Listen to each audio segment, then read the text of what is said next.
Hi, I would like to share with you a book I have written that will soon be available in the next few months through Barnes& and Noble.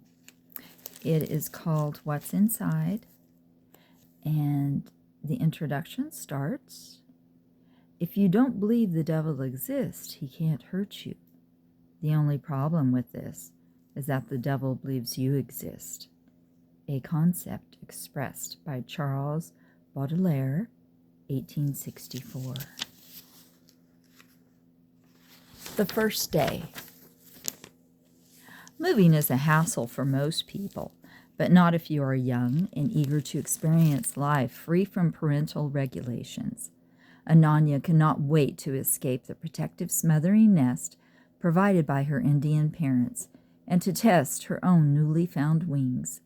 She had always been a good, respectful daughter and had no intention of changing that. She both loved her parents and appreciated the life they provided for her and her brother Rehan. But the time had come for her to spread her proverbial wings and soar, or flap and fall, without the constant coaching that stifled her ambitions. She had taken the science and math classes dictated by her father to prepare for a degree in the medical field. She was as eager to learn as she was to please her father. But there was more to the life she wanted.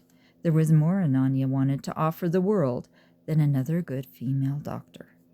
So, here she was, packing belongings into the back of her childhood friend Paul's truck to join him on the journey to New Orleans, where they would attend Tulane University.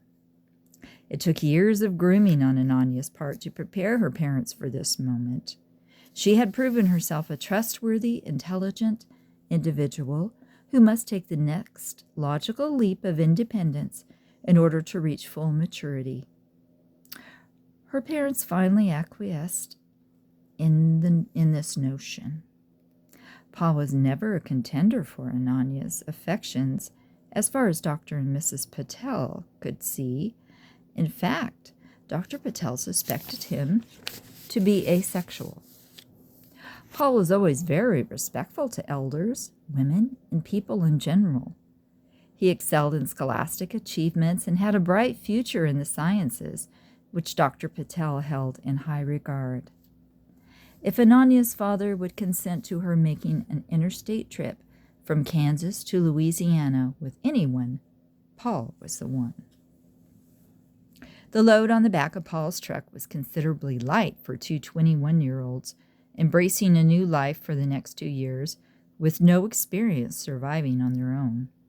The only lifelines they had were their precious smartphones with which to call Mom and Dad or Google an answer.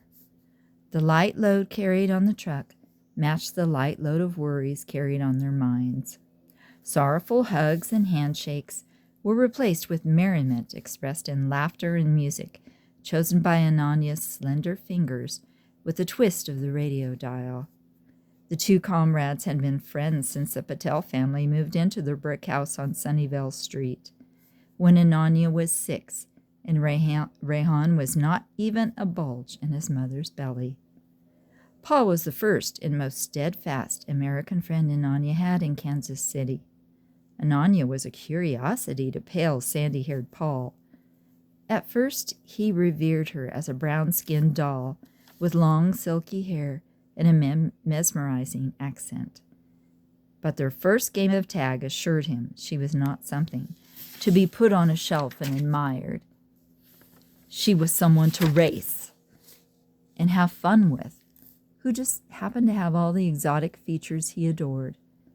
The two rode the bus together, studied together, and participated in school functions together. They would have attended the senior prom together had Paul been quicker to speak. A handsome scholar named Ivan, who shared Ananya's homeland, swooped in before Paul could muster the courage to ask. Paul ended up going with a kind, meek girl named Lorraine, because he couldn't bear to disappoint such a sweet, hopeful invitation when she caught him at his locker 3 days before prom. The two childhood friends were now adults, embracing a future they could only imagine. The long drive into the night ended with a surrender to Wendy's and Home 2 Suites by Hilton before locating their destination in the foreboding New Orleans city limits. Ananya found misleading her father by phone to be much easier than in person when she assured him she and Paul were sleeping in separate rooms. She knew merely saying separate beds, which was completely true, would instantly incite her father to revert to his Hindi language, and the conversation would be a long one. Paul silently listened to the wearily told white lie and repeated it to his parents.